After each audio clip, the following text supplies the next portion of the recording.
In this video, I'll be talking about 1111, which is the last section in topic 11. This deals with problem solving, so we'll be working on the skill of drawing a picture and writing an equation. The problems in this lesson will include mixed numbers and fractions. You'll need to do either some multiplication or division with those fractions and mixed numbers, as well as draw a picture. So this one says, if a 6-pack of yogurt contains 36 3/4 ounces, how much is in each container of yogurt? Remember that whenever we have these sections that tell us to draw a picture, they're looking for bar pictures, meaning it will look something like this to begin with, and our total will go up top if we know it. And in this case, we do know the total because we know that in all, the 6-pack of yogurt contains 36 3/4 ounces. And since there are 6 in the package, I'm going to divide my bar into 6 parts. 1, 2, 3, 4, 5, 6. I do not know how much is in each individual container. Pretend that each of these boxes is a container. I don't know how much is in each of those, so that's where my variable goes. In this case, I'll just use X, or I could use Y for yogurt or O for ounces. I'm going to use X. So my picture is done. In this case, I now need to write my equation. So to find out how much is in each of those containers, I would take 36 3/4 and divide it by 6. We know that with division, you can flip and multiply, meaning that 36 3/4 is the same as 36 3/4 times, we're going to flip that 6 to 1 over 6, since it was 6 over 1.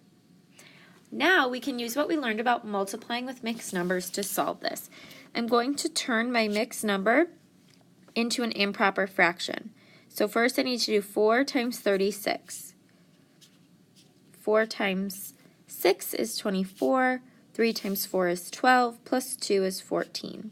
Now I'll add on my numerator to get 147. So I have 147 over 4 times 1 over 6. I want to go ahead and see if maybe 147 is divisible by 6 so that I could simplify across. 6 goes into 14 2 times, which is 12. With 2 left, I'll bring down my 7, and 6 does not go into 27 evenly, so that won't work. I can't quite simplify across like that. So now I'm going to think, okay, what are some other things that I could divide that 6 by, maybe just to make it simpler?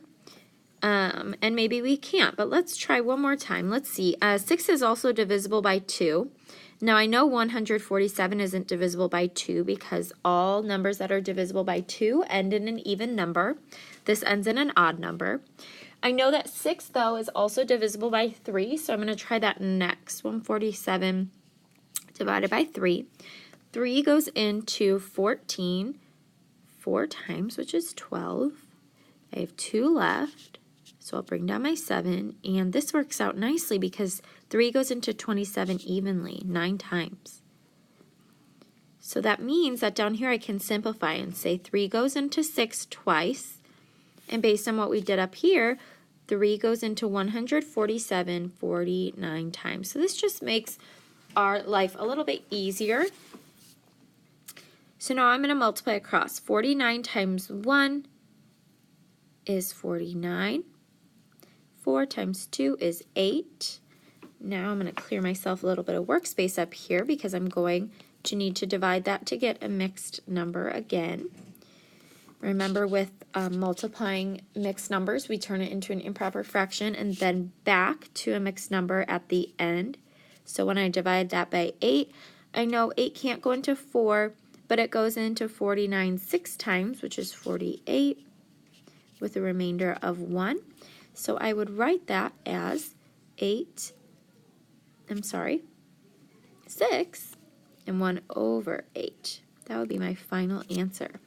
So remember, we needed a picture, an equation, and to solve this problem, so here's my picture. My equation would be kind of what we were doing before, 36 3/4 divided by 6 equals x. And then we just found out that x equals 6 1/8. So in each of those containers, there's 6 1/8 ounces of yogurt. We're just going to look at one more together. For this problem, we'll also need to draw a picture, write an equation, and solve it. It says that 1 can of corn holds 3 1/5 ounces. How many ounces are in 5 cans? So, again, let's start with our picture. We always start with a bar like this, and then up top our total will go. We don't know our total, though, in this case, right? We know what's in each can of corn, but not how many in all, okay? So up top, we're going to put our variable x because we don't know the total. We have 5 cans of corn, so I need to split this into 1, 2, 3, 4, 5 sections. Each section here represents one of the cans, and in each section, we'll go how much, or how many ounces is in each, which is 3 1/5. So this would be our picture to represent the problem. Now let's write an equation and solve it. The equation is basically representing what we would do in order to solve this problem. So to figure out what x is, I'm going to do 3 1/5 times 5 equals x. Now we can solve. Again, I need to turn my mixed number into an improper fraction. So 5 times 3 is 15, plus our numerator of 1 is 16, all over 5, times 5, which is 5 over 1, equals x. I can simplify. 5 goes into 5 once, 5 goes into 5 once. So now when I multiply across, the numerator becomes 16 times 1, which is 16. And my denominator is 1 times 1, or 1. So my final answer is x equals 16. So there are 16 ounces in 5 cans of corn. So if you notice on the last one, when we knew the total but didn't know what went down here, we divided. When we don't know the total but we know what's in the picture, what each can or whatever unit holds, then we multiply. I want you to try this one on your own. You need to make sure that you have a picture, an equation, and that you have solved it. It says Phil has 1/2 pound berries to put equally into 4 pies. How many pounds of berries will be in each? Go ahead and try that. Look back at the last examples if you need help, and good luck.